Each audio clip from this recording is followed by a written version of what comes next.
A summary of an argumentative paper by Litt, Eliasmith, Kroon, Weinstein and Thagard. Is the brain a quantum computer? Consciousness, learning, perception, and memory are mental phenomena that are essential for defining the self and identity. With the rise of quantum computing, theorists have compared explaining mental phenomena to quantum computing in that non-local entanglement and superposition can lead to the possibility for such mental phenomena to exist.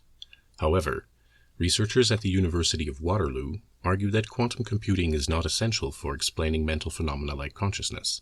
Their claim is that mental functions are best explained by neurocomputations rather than quantum mechanics. Quantum computing is based on the use of so-called qubits, quantum bits.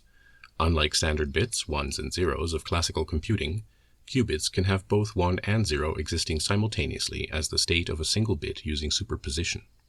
The advantage of quantum computing over classical computing is processing speed for certain types of applications. Quantum computing maximizes the optimal processing number of computations per calculation.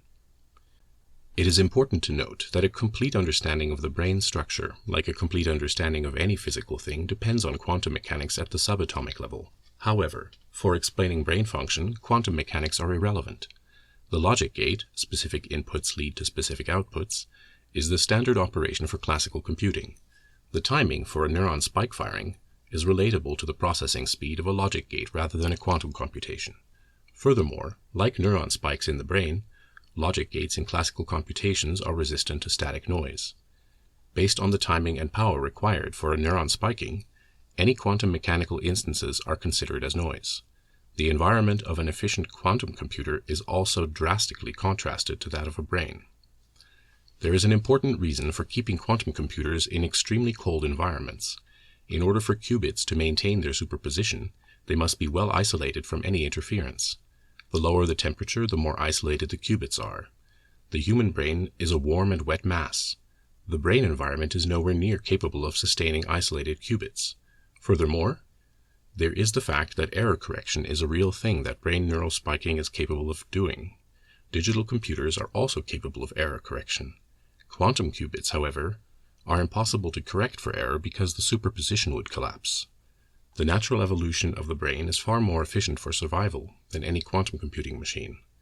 Aside from the computational and the biological arguments, there is also the physiological argument.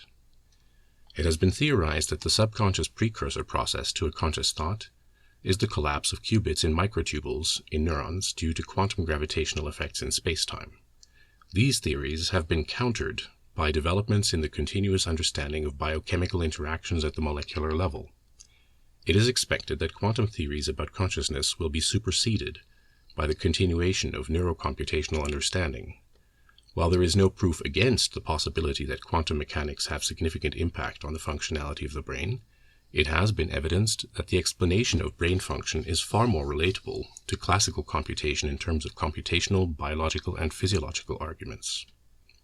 Although the discovery of solid evidence for fundamentally quantum characteristics of mental phenomena would be tremendously exciting, current ideas fall well short of this standard, say Litt, Eliasmith, Kroon, Weinstein and Thagard in 2006 paper.